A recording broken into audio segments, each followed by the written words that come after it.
Welcome to Your Partner in Success Radio, a program that values the potential of knowledge, collaboration, and growth. The show is hosted by Denise Griffiths, who is known as an intensely curious nerd in stilettos. Each Wednesday, she is joined by co-host Ben Gay III, a renowned figure in the sales world. Ben is recognized for introducing The Closers, one of the most popular and powerful sales training materials ever produced. Having been mentored by Dr. Napoleon Hill himself, Ben has gained a wealth of knowledge on sales and life. Throughout the show, Denise and Ben delve into the world of sales, entrepreneurship, and success, exploring Ben's vast experience from guiding and mentoring countless professionals to achieve unparalleled success in their careers. Together, they offer unmatched guidance to listeners seeking success in their professional endeavors. Good morning, Ben. I'm so happy to have you here each week with me. Last week, we spoke about the system that Napoleon Hill taught you, and you call it, or I think he called it, the daily success system. And I want you to know that I took notes, and I actually did as I was told, which, as you know, almost never happens. In fact, I fight with my nav system. I know. I fight with my nav system. She is not the boss of me. I get lost all the time. And I have to get this out because it's so important that I share this with you. So as you know, by co-hosting with you each Wednesday, which we've just started doing, I think this is our 4th or 5th week, I am now broadcasting live 3 times a week. And for the past couple of years, I've gone from Friday, for a long time I was just Friday, and then to Monday and Friday because I had so many people wanting to come on the show, and now Monday, Wednesday, and Friday. Unfortunately, my systems did not keep pace with the need, and I caught myself being cranky and exhausted at the end of the day and wondering what the heck I had maybe put aside on my agency business that didn't get done. Did I take good care of my, podcast guests? And I couldn't find the time or the energy to update my systems. And it was a bad attitude. It was a silly attitude, and it was a damaging attitude, and I'm so over it. So after you and I got through, I went straight to Amazon and I got my At a Glance weekly planner, which I used to use all the time. And I began reworking my days and my systems. And for instance, today I took the time to schedule all of my June and July guests in my calendar system to remind their scheduled dates and for them to confirm so there are no surprises either way. Because when they confirm, they always show up and on time. But not creating these reminders in batches was taking up, as it turns out, an incredible amount of my time, even though I wasn't noticing it. So thank you, Ben. The success system, the daily success system is already working for me. Well, you may thank Dr. Hill because he tricked me into doing it.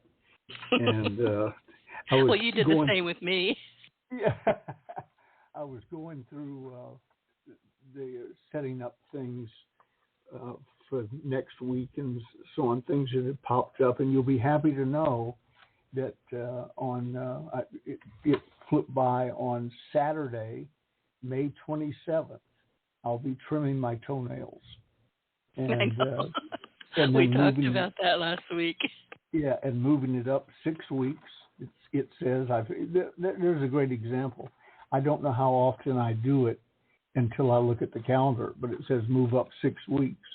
And that's a direct instruction from Dr. Hill when he caught me trimming my long toenails and complaining about it. So I smile frequently during the day about things as I'm scheduling them. But that one always cracks me up because I began learning the daily success system in my bathrobe on the deck overlooking San Francisco Bay when he caught me. In his bathrobe with his coffee. He was a guest in your house. People need to know this. You were not doing this on the desk at the office. So yeah. It's an important distinction there. This is Saturday morning at our home, and he had a bedroom there that was the Dr. Hill room. I remember that story. But anyway, I just wanted to tell you, look, I really don't like being told what to do. Anybody who knows me understands this. In fact, and I have to say, and I've said this before, my guests and you're not my guest, you're my co-host in this particular venture, but I've always said my podcast guests in many ways are my mentors. And I became, we talk about Denise as a nerd in stilettos at the top of the show. Well, that came from a podcast guest. And I actually did do what I was told that time as well, because he was asking me during the show, he said, Denise, what is it that you do? Nobody really asked me that. I just assume that they know and they don't care. So I just don't care. Yeah. So it kind of stopped me, and I said, oh, and I had an answer. I said, well, I build WordPress sites. I code in my sleep. I'm a great cook. I have a digital agency. I herd cats, and basically, it looks like Nordstrom's threw up in my closet. I'm a nerd in stilettos. And he said, say that again. And fortunately, it hadn't gone far enough that I had already forgotten what I said, which I do all the time. And I said, well, I'm just a nerd in stilettos. And he said, you call me when we're done here, which I always do anyway. So I called him, and he said, why have you not branded that? Why are you not telling people who you are? I said, I don't know. Here's the thing, Ben. When the publicist for the Academy Awards tells you to do something, you do it. When Ben Gay says, get a system, you do it. Yeah, I would think that would be sort of automatic, but sometimes I have to be told several times before it clicks. But that's what the notepads are for. If I came up with a great phrase like stiletto, a nerd in stilettos, within a foot of my head is a yellow pad, and it would be written down there, as are probably 20 things that occurred since yesterday. It's just the discipline of doing it, and once you develop the discipline to use the daily success system, it becomes addictive and frees up. You and I were talking yesterday or this morning or something about a big calendar you got, the one from At a Glance. And, it's so big, I don't know if I'll be able to fill it up. And I assured you, and it's true, you'll soon be filling it up and inserting second pages in it. Because once your mind knows that it will get rewarded, something will happen with its ideas, and it doesn't have to devote any time to remembering an idea you had 5 minutes ago because that's been written down and filed, then it comes up with more stuff. It's amazing. I have friends who are human behavioral scientists, and I'm sure they could explain it in Latin and our eyes would cross. I'm just telling you, it works. It does. And the thing is, and I kind of was smacking my head around the other day, it's like, these are not things that I don't already know. Yeah. I've actually was good at this back in the day. But over the last 10 or 15 years, well, my podcast has been around for 15 years. But my agency has gotten bigger. I've had to learn new tools with WordPress, and I'm constantly going, yeah. My nerd is overloaded all the time. And it got out of hand. I thought, and like you said the other day, I'll remember that. No, you won't. You will not. Write it down. Yeah, that was Dr. Hill. That was a good idea, Ben, right? And I said, I know, I'm going to remember it. No, you're not. Nope. I honestly can't remember none of us, we go to the refrigerator. We open up that door. I call it open refrigerator door meditation. You've got your head in that refrigerator. You don't know how you got there, why you got there, or what you're doing. It's gone. Well, the secret is the system that Dr. Hill held. You said something a second ago that was so true for me also. Dr. Hill, nor William Penpatrick, nor Zig or Augmendia, none of those friends of mine who were also mentors, whether they knew it or not, ever told me anything that my father and other of that generation hadn't already told me. The difference was I wasn't doing it. And I didn't have a system for doing it. I didn't have a pattern to follow. So, I frequently say Dr. Hill taught me this, and as I'm writing it, I'm thinking, I wonder if people think I'm stupid. Did you have to wait till you were in your mid-20s and met Dr. Hill to know that? No, but I had to wait till I was in my mid-20s, met Dr. Hill to do it, and that's the difference. Well, and what is it they say, that when you're ready, the teacher appears? Right. It always happens, but you have to be ready. That's another one that Dr. Hill told me, and I quote it frequently. But I'd heard it before. It just didn't have any meaning to me. And then one day he said it, and then I must have said, what does that mean exactly? And he said, Ben, the teachers are here now, have always been here, will always be here. The trick is to shut up and listen. Right. And we know these things at some level. I think we all know what we know, but we don't put it into play, or we're just not ready, or we're tired. There's always there's a whiny excuse. It's true. When I'm not doing something I know I should be doing, like revamping my systems, I've been wanting to do this for a couple of years. I always found a reason why I didn't have time. Then I got good and sick and tired of being good and sick and tired. So now I'm revamping.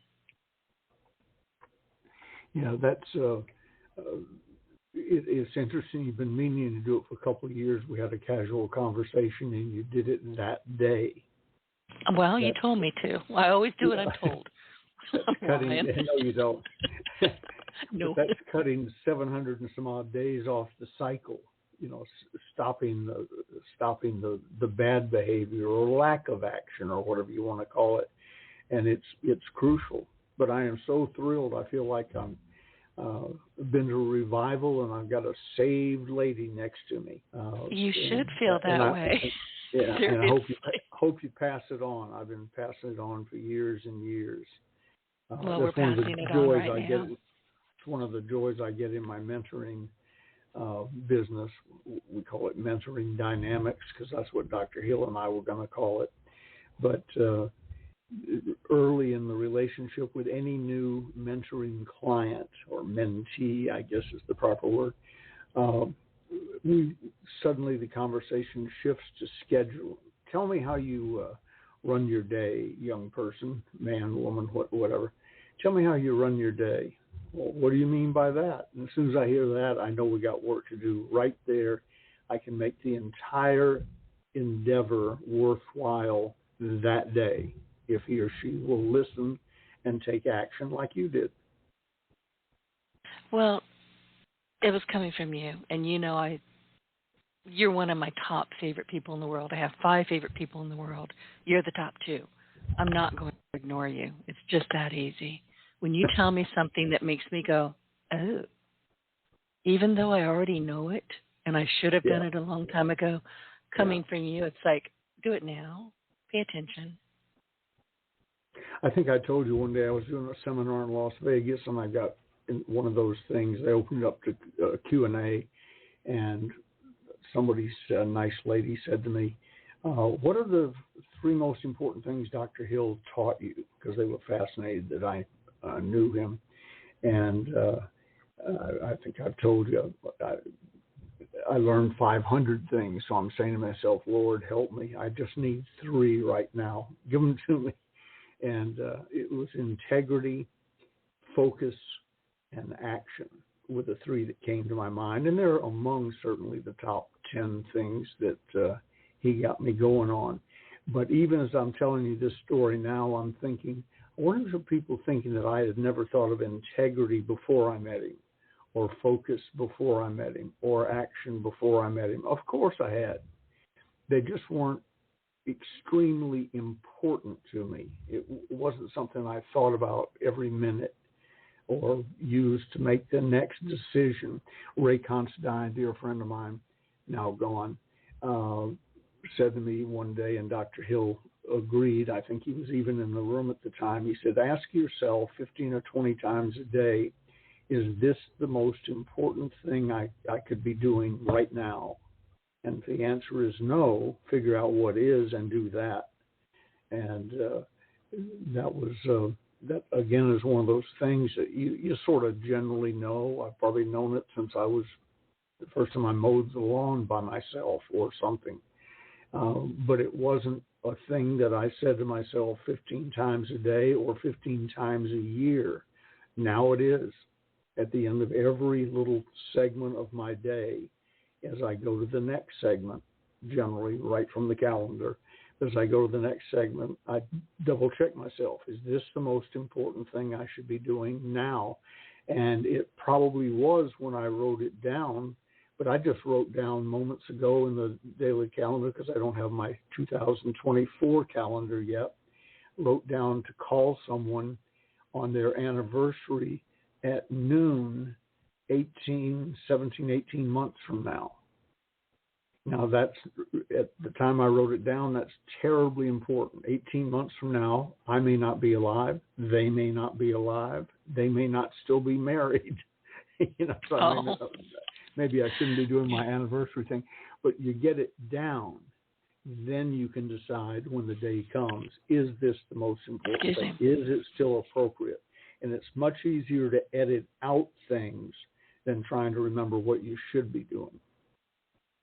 It really is. And once I started looking at this at a glance, because I had flashbacks, I used to use these for years. I had the small ones, I had the pocket ones, I had the big ones. I still have them. They're in my office closet. I, was looking after you and I talked about, I dug them out, and I think I mentioned to this, I can go back 20 years and look at a day and remember. It might just be a single line, what I was doing, who I was with. Was I happy? Was I really wanting to hit somebody with my car? I had days like that. It's just, that's why I don't drive much anymore. But the thing is, you can keep those and then take them forward, take them back. They're kind of not really a diary. I don't journal. I've never been one to, blab all over the place, even in paper. But it's interesting how they can keep you in touch with who you are and what you've done. And I can't remember now why I stopped using them. I wish I hadn't. Here we are. I'm back at it. So it doesn't matter. But one of the things that I wanted to ask you, Ben, is I think I wanted to ask you or tell you. I can't remember now. I was writing something down and it just went out. Oh, you're talking about mentoring. Let's go back to what you just said about what you and Dr. Hill decided to name your mentoring, because you're still doing it, aren't you? Yeah, we were. It was going to be more official than it was for many years. I started the modern human potential movement in 1967 or so with a company called Leadership Dynamics Institute. And almost simultaneously, because the owner of the company, William Penpatrick, was into subconscious thinking and the importance of it and so on, I was instructed to buy the Silva Mind Control company. Long story that I won't bore you with now, but it didn't work out. But what it did do is brought me in contact with their top instructor. So I just hired him away.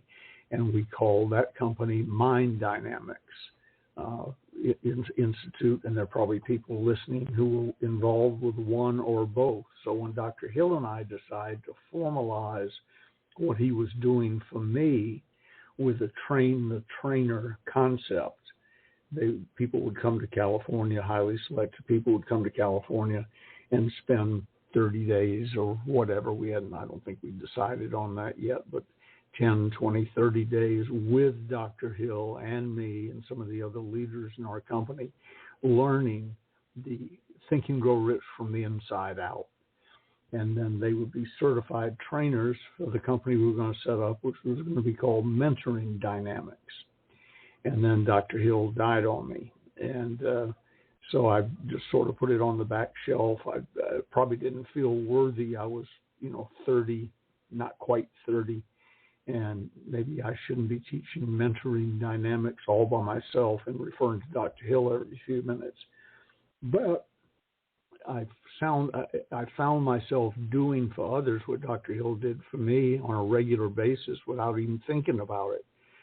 We didn't have Thursday we do this and all the regimentation a lot of mentoring programs have. He was just my buddy. I had a place in my office, a place in my home, and the freedom to come and go and sit in any meeting, anywhere, anytime, whatever. There was no place he was barred from. And therefore, I got the benefit after meetings ended. He never questioned me or criticized me in front of other people, but I think I've told you before, I used to dread to hear the click of the lock when the last person left my office and shut the door. And out of my peripheral vision, I'd see if Dr. Hill's head then came up. If he kept writing, the meeting must have gone pretty well. If I heard the click of the lock and his head came up, I used to think, uh-oh, now I'm going to get it. But he was hired by Bill Patrick the first year to be my mentor. I don't remember if we used the term mentor, coach, or whatever. He was just Dr. Hill, my buddy, older, wiser buddy. And so over time, I began inserting that in almost everything I did, and not too long ago decided to bring it back formally. And I call it, it's not a company name, it's a system, but Mentoring Dynamics. And I work with no more than 30, 35 people. Depends on who the 30, 35 people are. Some people take up a lot of your time. Other people check with you once every 6 months, for 10 minutes or something. But I'm the Dr. Hill in their life.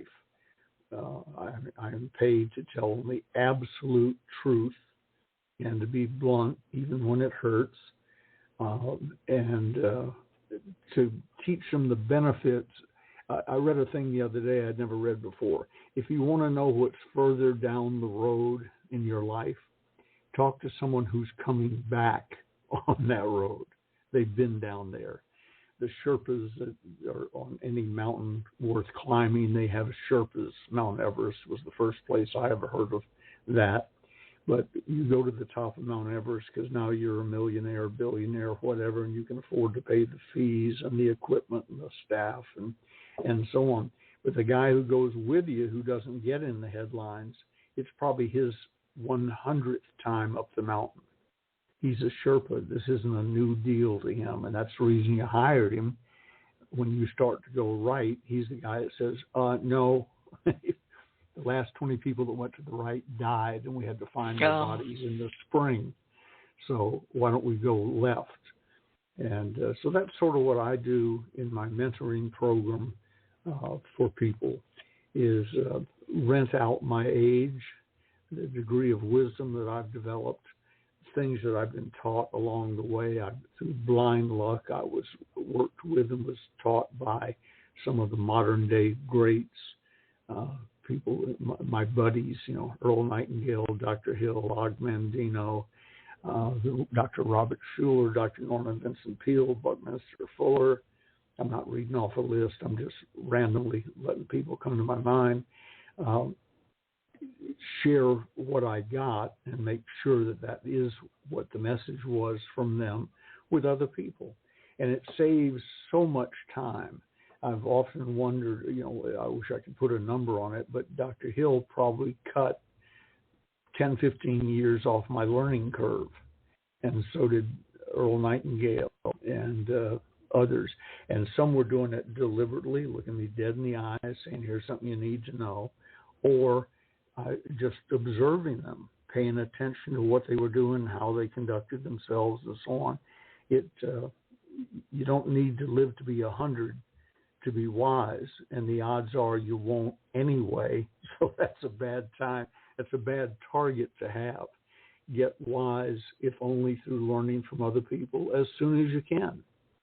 Develop a habit of reading. Yeah. Everything worth knowing has been written down, put in a book, and stuck in a library, and or recorded, and you can get it on your computer now. So block out time to do that. If I'm not on the phone or in a live meeting with somebody, in the background is always some motivational self-improvement thing playing. My fallback is Jim Rohn, also an old buddy and friendly rival. He ran a similar company to Holiday Magic Cosmetics. His was Bestline. He was president of it when I was president of Holiday Magic. And so here, since we were taught by the same people, hearing him talk about it, and he had an eloquent way of talking, and his voice was mesmerizing and so on. It's like going back in a time machine. I wish I could remember that. We'll just flip on Jim Rohn and he'll probably come across it in 10 or 15 minutes. So it's all available. It's all out there. But you have to have the discipline to do it. And among the ways I do that is I make it easy to do it. I've probably mentioned this before, but where I'm sitting right now at my computer desk, I've got, I'm guessing, 40 books within arm's length, to the right or the left. I don't have to lean out of the chair. 40 books readily available. And so I not only can look up something if I need that, I also, if I have 10 minutes between calls or 5 minutes, I pick up a book. And every single one of them has a bookmark in it based on where I was the last time I picked it up, which might have been a year ago or 2 days ago, has a bookmark in it. And all around me are highlighter pens and so on. So when I read it again, I can pick the very best out of that. So it's just, it's like a farmer planting seed. I'm always planting because I'm not the brightest person on earth, as I have to tell some of my associates from time to time as they go off into deep philosophical points or high finance. I have a friend who's a billionaire. I have a couple of friends that are billionaires, but I have one who's a billionaire, and we're close friends and went through some tough times together. And I have to frequently remind him as he goes off, say, excuse me, you're talking to Ben Gay, high school graduate, simplify it. You know, I don't know what a triple back refinance done to the Cayman Islands is. Help me. And so it's available if you avail yourself of it and discipline yourself to do it. And the system you're now on makes that possible because you can block out time just for that till it becomes a habit and there's stuff all around you to pick up and read on a moment's notice.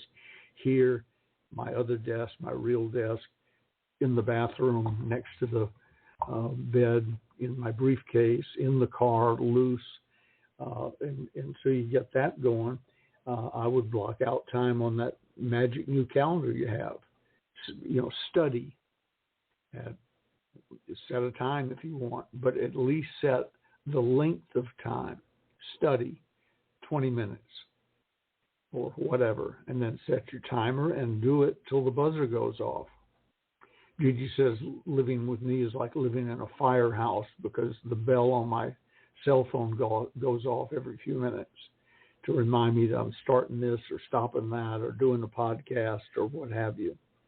I just pulled my phone out of my pocket to make sure it didn't go off while we were talking because I'm sure there's something coming up, but I just don't trust myself to do it. I'm disciplined enough to know I'm not the brightest person on earth, so I must have a discipline, a system. And once you set that up, you're off and running. And probably in my mentoring service, that's among the best things that I teach. Get it into a system that can be followed because it's consistency that counts. Everybody has a great idea occasionally. The dumbest person on earth has a great idea occasionally. But the trick is to have 15 great ideas in a day and have a system for carrying them out. Exactly. I'm like you. I read all the time. I started reading when I was 3. I remember my kindergarten teacher bringing my mom in and saying, Denise says she can read. And she was basically calling me a liar. Because in kindergarten, they don't have little books to give you. They just want you to eat graham crackers and take a nap, and I don't nap. So that started me on the you can't tell me what to do. But my mom said, well, yeah, she can read because my parents had books everywhere. And my teacher, and I remember this. I don't remember much about school or even my childhood, but I do remember this because my mom, all 5 foot, nothing much and a half of her, stood up straight. And she looked at this very large German woman and said, if she says she can read, she can read. And the woman said, well, how can she read? And my mom stood up and said, because we didn't tell her she couldn't. Well, that was the end of that conversation. But I'm like you, I read, and I don't, here's the thing, I don't like TV. I really don't. And it's hard to get me to sit through a movie unless it's, you know, Top Gun Maverick. I'll watch that, or I'll listen to it now because I've seen it so many times. But I will, like last night, you know, I'll read, or, you know, I've got something else to do, or I'll be in here working.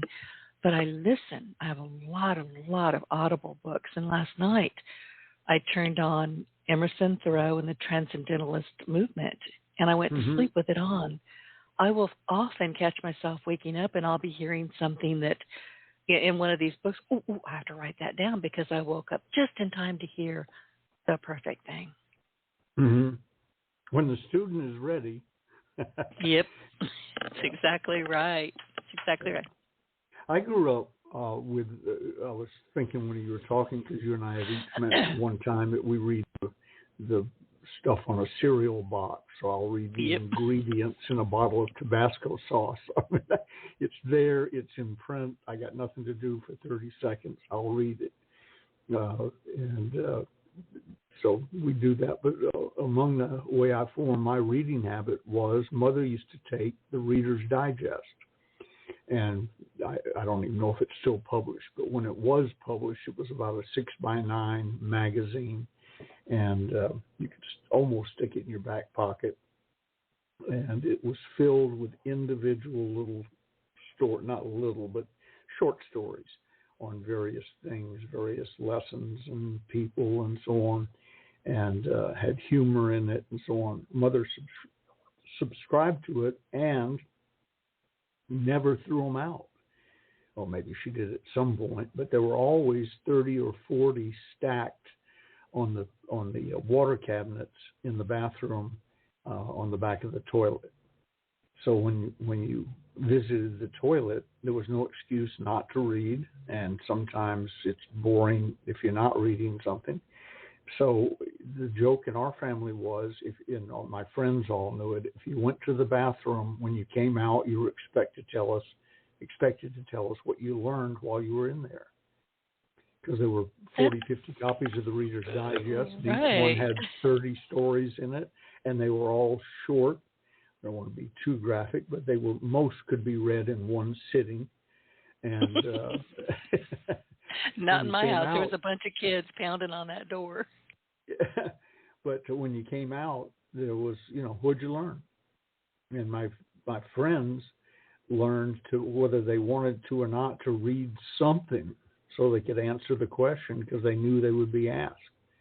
But that's probably where my obsession started, was the Reader's Digest on the back of the toilet. I'm so glad you brought up the Reader's Digest, because that's really where I learned to read. Hang on, I need to cough. Sorry about that. My parents and my grandparents had all kinds of hardbound, the Reader's Digest, the condensed books, condensed. And I remember as a child, a very young child, reading Merry Christmas, Mr. Baxter. Now, that was written by Edward Streeter, and I think he wrote Father of the Bride, which I've never read. But anyway, that was one of my very favorite books. And when I left home, I might have relocated it with me because I still own it. I never told anybody I was taking it. I just took it. It's my book. No. I developed a whole seminar and did it for years based on a story about Ben Hogan, the great golfer, that I read in Reader's Digest in the early 50s. I think it was 1956, but I may be wrong. He was in a horrible automobile accident. Almost died. Broke every major bone in his body, crushed his spleen, one of those horrible things. And 2 years later, I think at the LA Open, he was in the lead, which was it was unbelievably showed up, and a lot of people thought he just teed off ceremonially. I don't think I pronounced that right, like the older guys do at the Masters.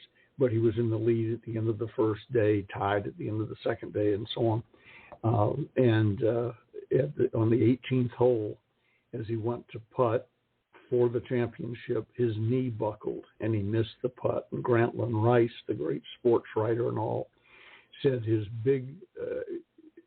legs just weren't big enough to carry his heart around, that big heart around. And it just really struck me, to the point that years later I wrote or called the Reader's Digest, and I said, I read a story about Ben Hogan. It was called He Follows the Sun. How can I get a copy of it?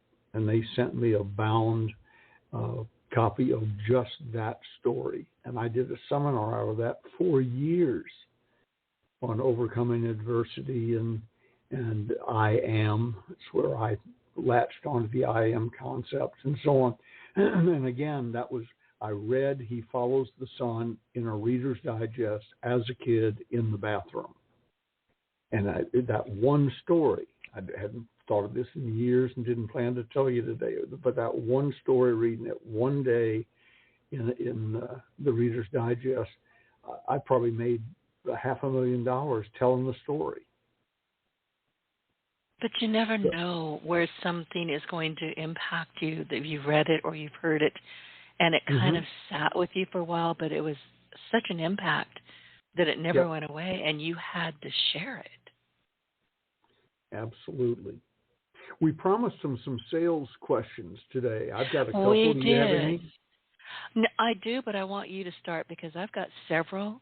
But let's let you go with it, because as far as I know, these came from some of the people that you work directly with, and you mentor them or they're your clients. So let's hear from them.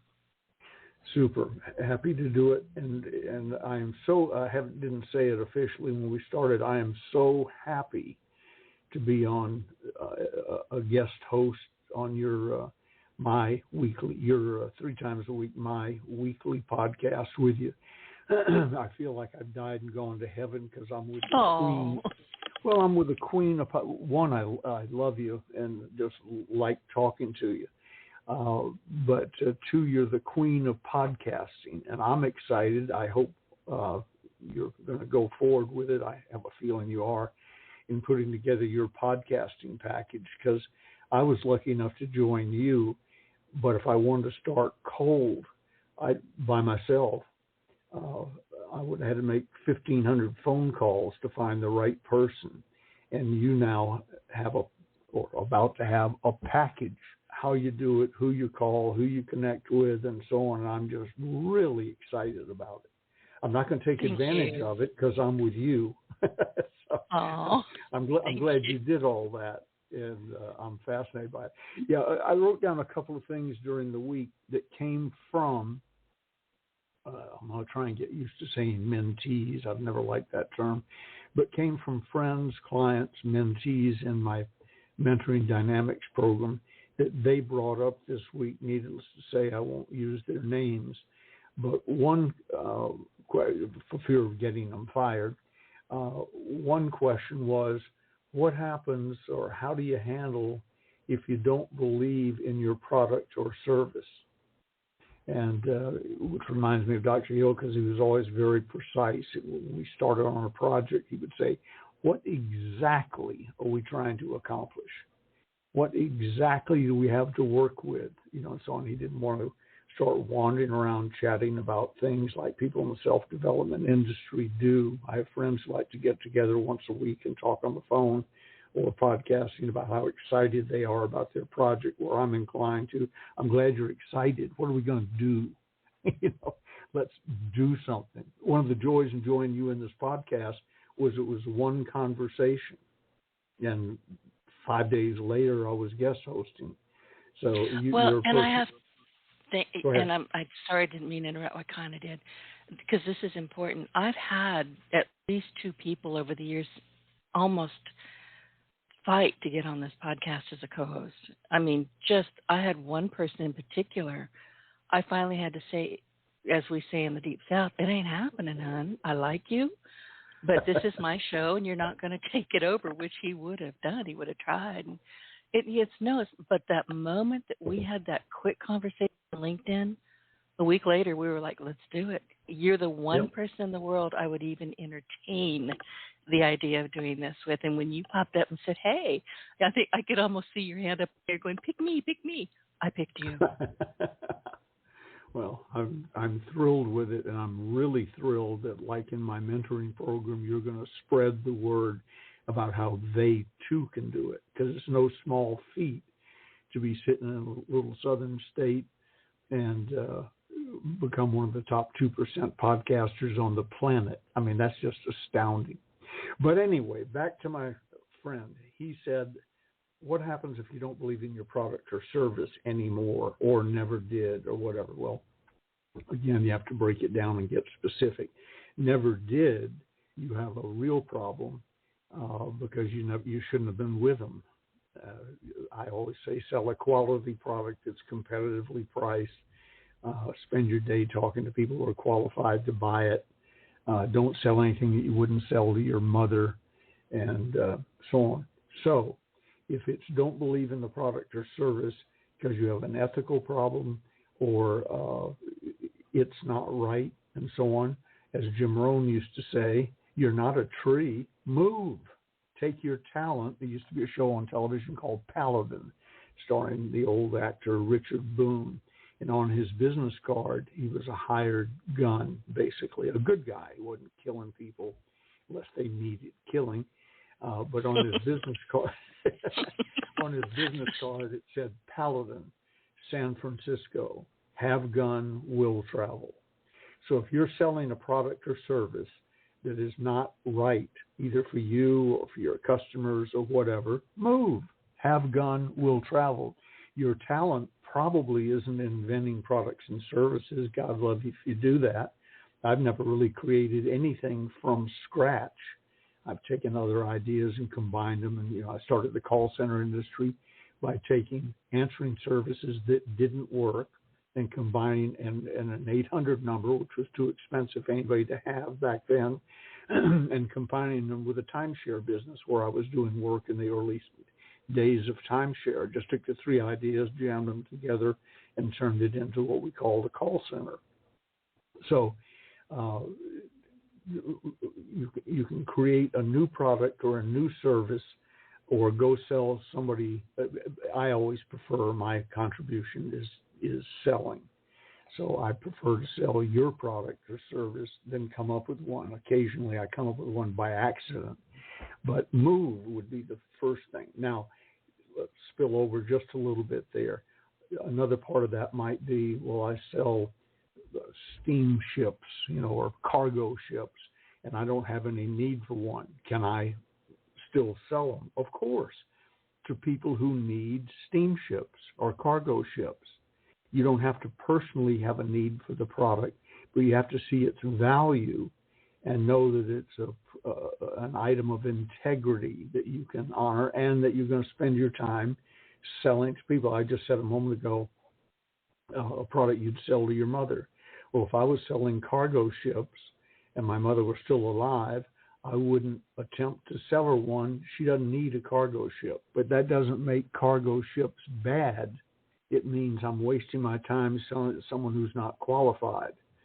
Now, as far as a product that's bad, I've accidentally sold a couple of those over the years, and as soon as I realized my error, I backed up where I could make it right. I made it right to the customers I had sold and moved on. I sold the first Pong machines. Do you remember Pong, the early video game? No. It was like a ping pong game. You sat down in a pizza parlor, and there was this table with a glass top, and behind it was a black and white, it was sort of blue screen, and you sat on one side, your friend sat on the other. You put a quarter in and played Pong back and forth. I was the first one to sell video games in the United States through Atari and Pong. And I sold them because I was fascinated by them. Sold them. I have one guy in mind who bought 25 of them as an investment. You buy it, we'll locate it in the pizza parlor for you, and then you split the money with a pizza guy, owner. And I thought it was a great idea. And there was no way to research it because it had never been done before. Right. It was a brand new thing. I just thought it would work great. So I sold, let's say, I think it was about 25 machines to a guy, and they weren't cheap, like $2,000 a piece. And we placed them like we said we would. And then he lived near me in Marin County, and he called up one day. He said, I want to go down and collect money out of the first machine. It was in a pizza parlor in San Rafael, California. I said, I'll go with you. I'll meet you there. And we went down. He had the key to the box, and we opened it up. One of the little tricks to get people to sort of prime the pump was we would give the owner some quarters with a red nail polish thing across the quarter. So if he gave somebody a quarter, here, go try the machine, he'd give them one with a red stripe on it.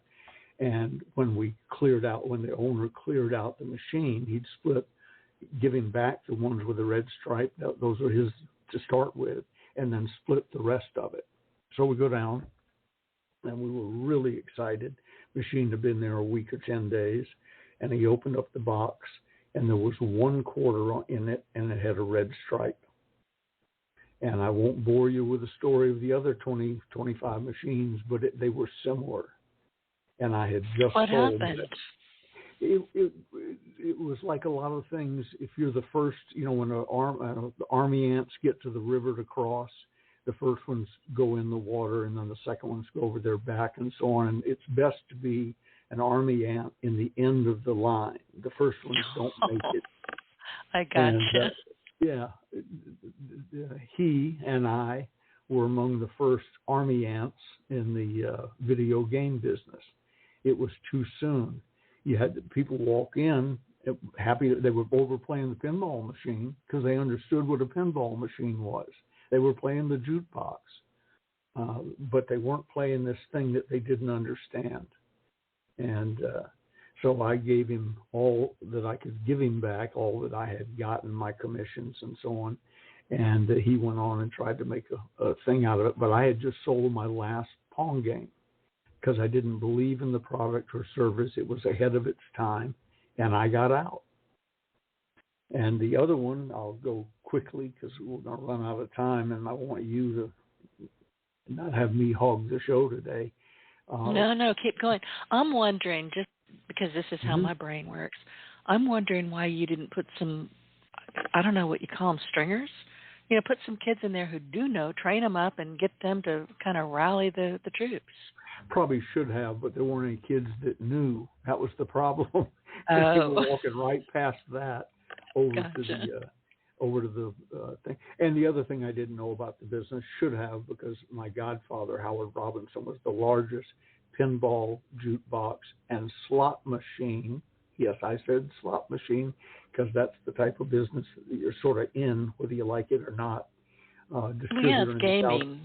Any kind of gaming that's going to fall in that same category. Yeah, but in Georgia in the 40s and 50s, it was just flat out illegal.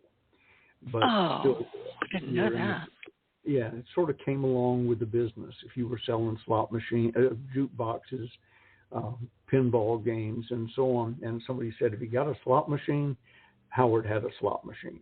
Howard had lots of slot machines behind a wall, and a hidden wall in the garage, which I was allowed to see a couple of times. Anyway, when I told Howard I was going to sell these Pong games, one, I had to explain it.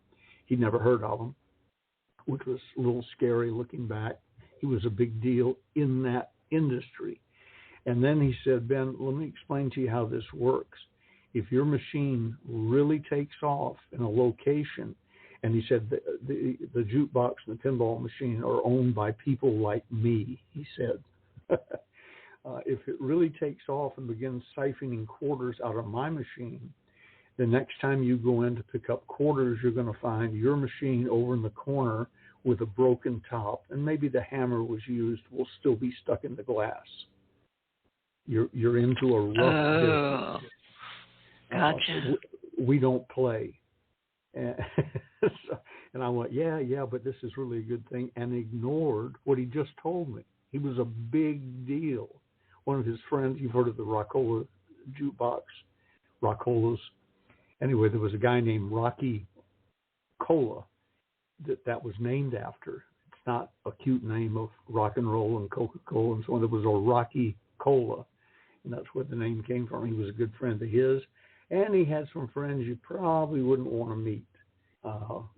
So he warned me, and I didn't listen. I wasn't real good at listening yet. So there's an example of shifting products.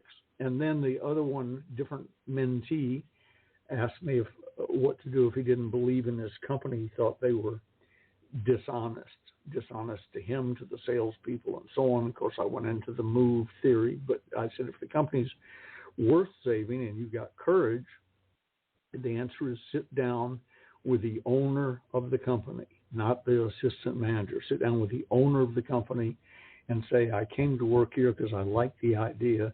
I thought it was a great deal. I thought the company was wonderful, and so on. I have since discovered that's not true. So even if this is our last meeting, I'd like to share with you what I've discovered and what's really going on.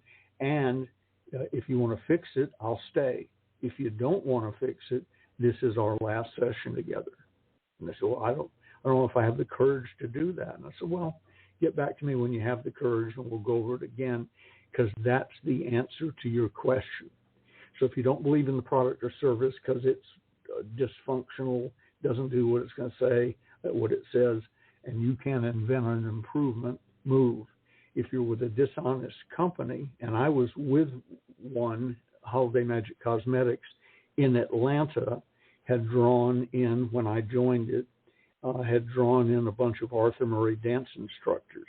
And I'm sure they're wonderful people today, but back then, when they were selling quadruple and triple lifetime dance lessons to little old ladies who were lonely, it was a rough business. Shark skin suits and Cadillacs and Lincolns that made them look like pimps, and so on. And that's who was running Atlanta's Holiday Magic operation. And I got with, because I was asked to go on a little trip and introduce him, I got with the owner of the company and said, this may be our last flight, first and last flight together, Bill, but you need to know what's going on, because I'm not recruiting family members or close friends into the business, because I don't want to do that to them. And he said, we were flying somewhere. He said, we're having dinner tonight, just the two of us. Make notes and be ready. And when we had dinner, we discussed it in detail with names, dates, places, and activities, and he fixed it. And I stayed on, became president of the company, and had a great run with them. But that was fix the company. Fix it or I'm out of here, because I was my mother and dad said, you're making money. Why haven't you asked us to join? And I said, because I'm embarrassed. So that's the two little lessons are: change the product or service if you can. If it's an ethical thing with the company, move and or fix the company. But fixing the company is a longer shot. So I wouldn't waste a whole lot of time on that. If you're in a bad environment, trust your gut and move on. These days it's easy to move on. In fact, we're hearing a lot about quiet quitting and people just saying, I'm not going to come into your office. I'll work from home. A lot of things have changed. But and I agree with you. Listen, for the rare occasions when I would put a resume out, especially after, I closed down my business, I went to school, got my college degree, my computer science degree that nobody cares about, but it's mine. I got it. I had to pay for it. It's mine. But and I would have to work part-time during the day. I'd work for, what do you call those, hiring agencies. But, I did fine. I would work during the day and then go to school at night. Mm-hmm. But most of them would say, oh, we'd like to keep you. And I'd say, I've been here 3 weeks. I don't like you. It kind of happened. I already knew. Not a remote chance. Not a prayer in hell. But I could figure out very quickly that it just wasn't, I would do my best job. I always do. But the thing is, when I would put a resume out there, without fail, every insurance company for 100 miles around, oh, we want you. No. Don't ask me what I think about insurance. Just don't. So it was always a feeling. No. I can get a feeling from you. I cannot sell something that I despise, so no. Yeah, or don't believe. And as you said, especially now, but it's always been true, if you can sell, quick story, one of my sons, the oldest one, Ben the fourth, he and his buddies were going to Alaska one year to do that, go to Alaska and get rich on the fishing boats. It doesn't work that way, but he didn't know any better, and he didn't ask me. It was already planned by the time I knew about it. So he and I think it was 8 or 9 friends were going up there, and my sister was telling me the story later. When she lived in Atlanta, and he was still in Atlanta. They were at her house, and plotting the trip. Well, do we go to Anchorage? Do we go to Sitka? Do we go here? Where do we go?